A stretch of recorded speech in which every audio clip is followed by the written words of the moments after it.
What's going on, TFG News? This is Lamb. Unless you've been under a rock, you've noticed that thousands of Haitians are at the Texas border in a town called Del Rio. You probably heard that name from Mexicans trying to come over that way as well, or coming over that way. But thousands of them are under a bridge over there trying to get into America. Trying to do it seems the right way. They're all waiting to try to be processed to be able to get in here the right way, it seems. However, as you can see from this footage, it's not being handled very well from the U.S. government or the Texas officials, Border Patrol. It looks like they're trying to herd them as though they're cattle. The same treatment that I think the Mexicans get as well when they try to come over.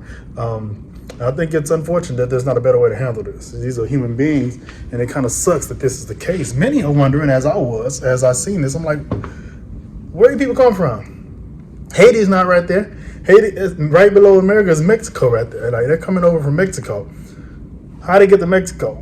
Because typically Haitians come in through Florida, whereas Mexicans come in through the south of Texas, of course. So in this instance, my understanding is that they've been in Central America, and Central America has dried up economically. There's been natural disasters, and with the pandemic and all, it's just become kind of hard to live. And everyone, Mexicans, Haitians, and the like, the end place is always the land of the free, the land of the brave, America. So that's why they're trekking here. Husbands, wives, kids, pregnant women, tons of different people are trekking here to try to get into America. Big influx into Texas. We already have a big influx into Texas. I'm in Texas. I'm in Dallas, by the way, as you can see. Big influx into Texas from California, from New York, and everything, because the cost of living here is not as much as it is in a lot of those other cities. So it's packed here. It's packed, jam-packed. And I'm not saying that people should not be allowed to come here, but I do have a question. Where everybody gonna go?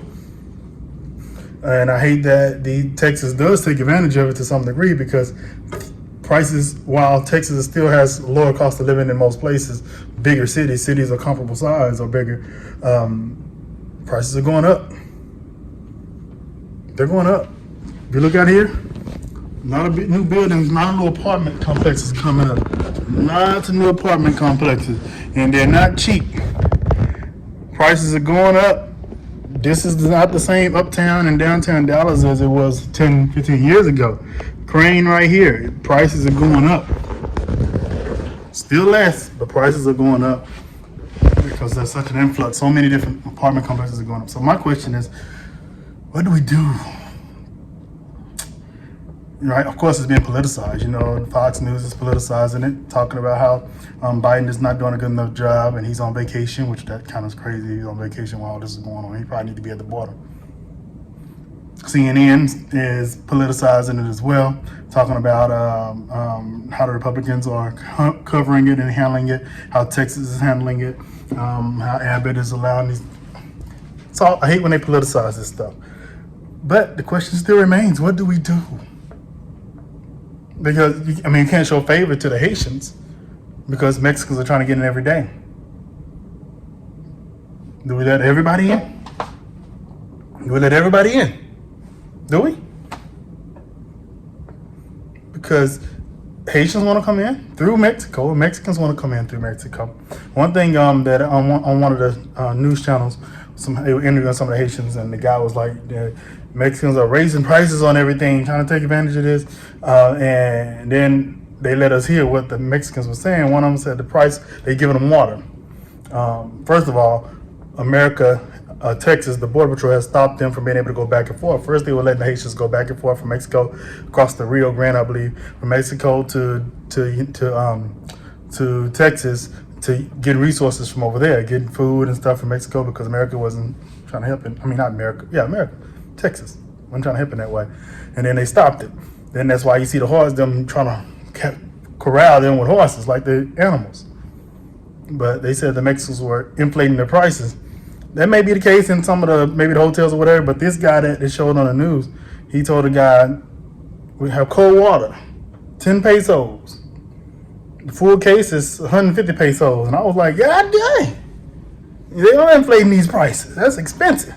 Then I looked up how much 10 pesos is. It's what, 50 cents, 75 cents, something like that. I think 75 cents.